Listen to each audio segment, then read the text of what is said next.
Hey everyone, and welcome to learning about your classroom vision assignment, the very first draft, which is due on October 9th. I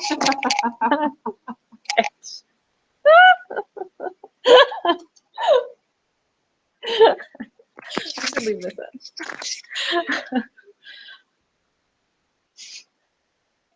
Hey everyone, and welcome to okay.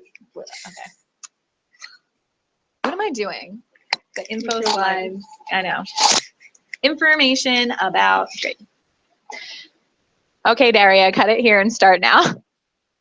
Hey everyone, this is Daria Silvestro and Allie Emmerich. And we're here to talk to you about the classroom vision assignment that's due on October 9th, 2016. And this is your first draft of the vision that you'll be submitting. So first, we always like to start with purpose. And as many of you already know, vision is about setting a destination that you're driving towards with your kiddos. And we know that in order to do that, you need to develop that vision in partnership with your kids and be clear about where you're headed so that you can be as strategic as possible during the year. For grading, this is a 50-point scale score assignment. So different than credit, no credit, a scale score means that you can receive different scores depending on your proficiency on the rubric. So we're going to spend some time looking at the rubric during this video. And we want to highlight a couple of things. First, we know that it takes time to get to know your students and families well enough that a vision feels truly responsive to their needs and interests. And so in the spirit of that, we're only going to grade 2 out of the 4 broader outcomes so that you have the time to dig in and focus on those areas because it's a learning process and it takes time. And so we'll talk about a little bit later about how you're going to select the 2 broader outcomes that you're going to be graded on, even though we invite you to include any or all notes you have about all 4 broader outcomes. You're just going to be choosing 2 that are going to be formally graded. And then next semester, when you submit your second draft, we'll be grading all 4. So as a reminder, from Institute and from orientation, these are the 4 broader outcomes. Academic growth, that's focused on academically how have your students grown over the course of the year, what did they learn? Personal growth is really about your students' mindsets, behaviors, orientations to school. So things like grit and perseverance would be captured there. Social, political, cultural consciousness, so helping our students to understand identity, problems in the world, social justice. Certainly this year is a good one for political knowledge. And so that's a piece that we saw a lot of excitement about during orientation. So we're excited to see what your visions look like there. And then access is focused on opening doors to opportunity. So this can be very academic in thinking about what courses do your students need to be prepared for college, or it could look like things like increasing attendance at your school, because we know that attendance strongly impacts students' persistence through high school and college. And we're going to dig in deeper to what the rubrics look like for each of these 4 in just a second. And that second is now. So quickly, we're going to go through and you can take time to look at this rubric on your own. It's already uploaded in Blackboard and Google Classroom. So today we're just going to focus on the meets expectations piece. And you can see how the language differs slightly for exceeds expectations. But we truly believe that every one of you can meet expectations for 2 out of these 4 that you'll be graded on. So for academic growth, we're looking for your vision to include rigorous and feasible goals. And that's not just us saying, yeah, I think that's rigorous or I think that's feasible, but you need to be able to articulate why it's rigorous and why you think it's feasible. So for example, you might say, I want my students to average a 21 on the ACT by the end of the year, because last year, students at our school were able to average a 20, and I think we can increase that average by 1 point. So that would be an argument for rigorous and feasible. And then again, like you'll want to include guidance from either your school or Teach for America.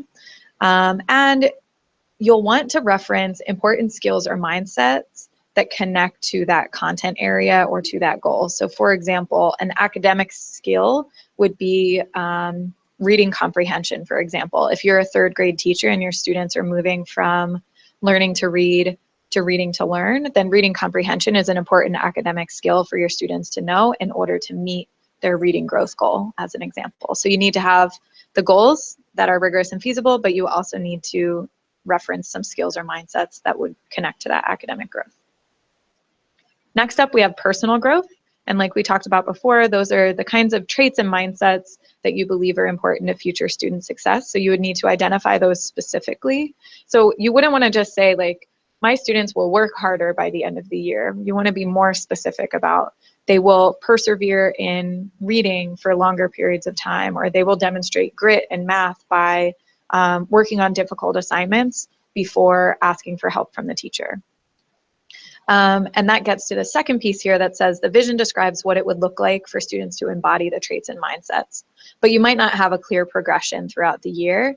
If you want to go for the gold for exceeds expectations, you would actually lay out what would it look like throughout the year for students to develop perseverance. So in first quarter, it might be that students understand what perseverance is and how it can help them succeed. And then by the end of the year, they're actually demonstrating traits like trying to struggle through problems before asking for help, or retaking a test that they didn't do well on. And if you have more questions about what that progression would look like, I know that your MTLD would be super pumped to talk through personal growth and what that looks like over the course of the year. Social, political, cultural consciousness. If we look at meets expectation, we want to make sure that you're making an explicit reference to the systems of power and privilege in your school. District or state context. So for example, if you're a teacher in Waianae and you see that the rates of high school completion or college enrollment are significantly lower for Native Hawaiian students, then we want to see that data and how it's impacting the goals or vision that you're setting for your class. And it may also include reflections about your personal identity. I'm a white woman who moved to a community where I was very much in the minority, and that impacted the way that I needed to think about working with my students and how I showed up in the classroom. And so you may also include reflections about your personal identity. And then content area should be pulled into this as well. So for example, using diverse texts in an English classroom, gender equity in STEM. So you might have a vision around having more of your female students enrolling in AP Physics, as an example. So these are all interrelated. Like, you can see that there's some connection to academic growth as well, but it's through the lens of social, political, and cultural consciousness. And then finally, we have access. So to meet expectations on the access broader outcome, what we're looking for is the vision demonstrating an understanding of students' academic path after this school year. So for example, if they're in your algebra class, you know that they need to go to geometry and then algebra 2 and then maybe calculus or probability and statistics.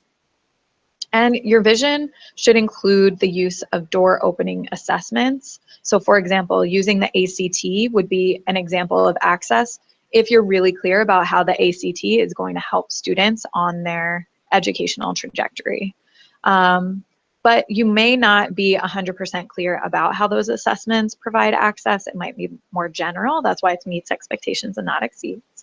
And then you may also include some references to engaging students, influencers, but might not have a plan to do that. So access might be working with students' coaches or advisors for their clubs to make sure that they're meeting expectations or showing up to class or whatever it is that you see as like the access point for your kiddos.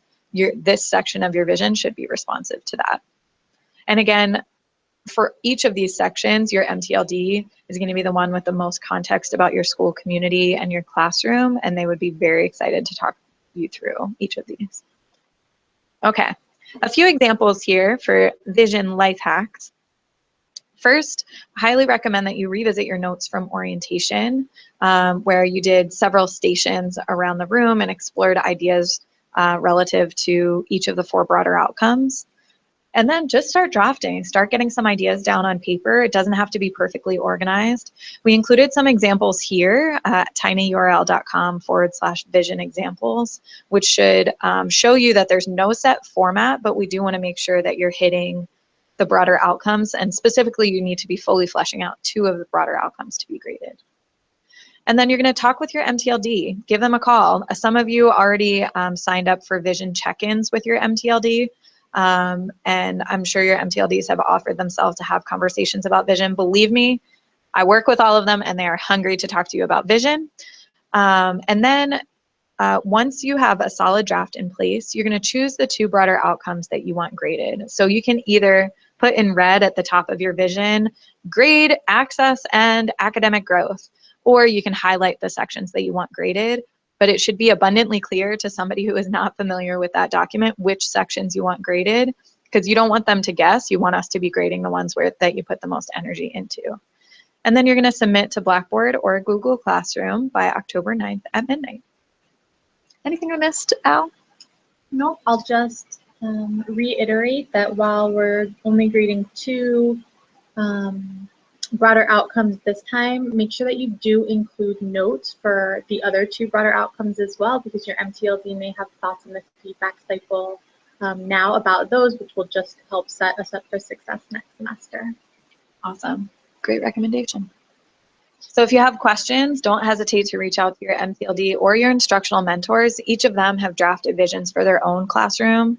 And so I'm sure they'd be excited to talk to you about yours. And if you have any questions about general ARC requirements, reach out to my girl, Allie. Email's on the screen, and we're happy to help. Thanks.